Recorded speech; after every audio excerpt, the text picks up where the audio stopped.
dreaded, but this next item's all about me.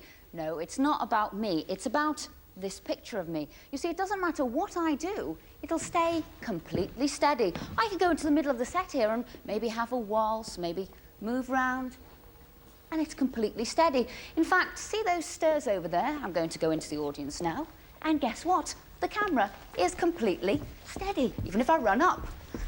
Don't mind me, I'm just going to come between you. Hello, hello. Welcome to How Do They Do That? Don't mind me. Hello.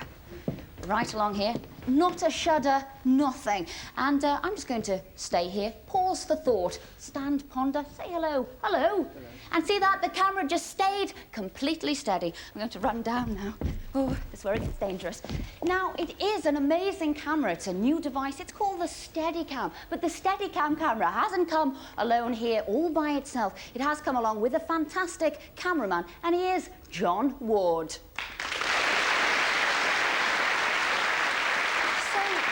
John, why use this big cumbersome contraption? Why don't you just have a handheld camera?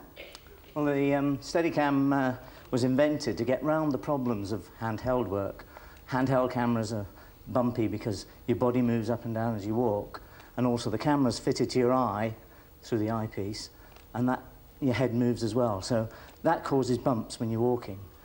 And to get a camera to go smoothly, they have to lay tracks or have a nice smooth floor like a studio. I can understand that it seems to move sort of rather smoothly this way, but what about when you're jogging and going up and down? Surely there's a bounce then. No, obviously not. Well, why not?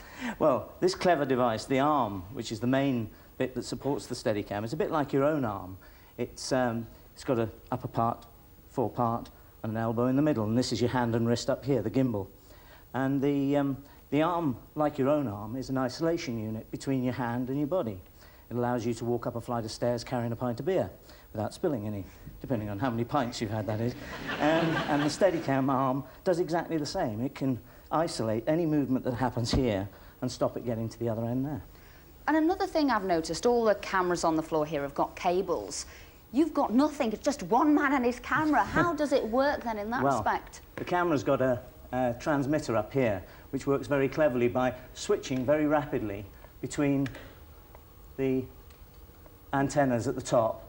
I can see the lights there flashing on. And the dish at the top there catches the signal and feeds it back and tells it which antenna to use very quickly. But that looks really rather heavy. Am I stating the obvious there, John? It is, it weighs around about 50 pounds with this sort of kit on, but it can get up to about 80 pounds with the full 35mm film camera on board. And you know all about it then. Well, what sort of films have they used this in, and where's it been essential? If you remember, one of the first films it was used on was Rocky I, and that lovely shot of him running up and down those steps outside the big hall in Philadelphia. And of course, Stanley Kubrick used it a lot in The Shining, and the sets were actually designed so that they could use Steadicam to its best advantage. In Prince of Thieves, I used it on a crane. And you used it personally? Yes, yes, yes. Came off the crane, stepped off the crane and walked with Kevin Costner through the camp. I can see that it's going to bring smooth shots to a film, but what else? It gives the director the chance to use the camera in long, continuous takes, and the actors are able to play the scene in one continuous piece. And also it gives you very dynamic move. For instance, I can rush up to you like this. Where would you need to have run round like that? There's a film just come out at the moment called Crime Time, which I did some very unusual things because it was meant to be the point of view of the killer stalking his prey, and sometimes they'd run and you'd chase them and so on. Very good for those sort of point of view type of shots. And how do you actually use it? Because if your hands are taken up here, making sure everything's steady, how do you focus? Well, the hands aren't actually making sure it's steady. The camera is actually controlled by your body. You can actually move totally independently of the camera.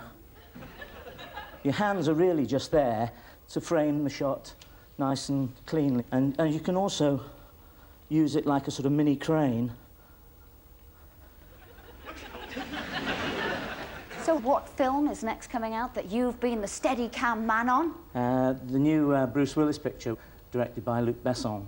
A thing called Fifth Element, and There's quite a bit of Steadicam in that. And you also told me it was the most expensive British film ever. Most expensive film ever made in Britain, yes. All $110 million, I believe. All right. Well, thank you very much indeed for coming along and showing us how the Steadicam worked. Ladies and gentlemen, he's a smooth operator and he sees life from every angle. He is Jahn Ward.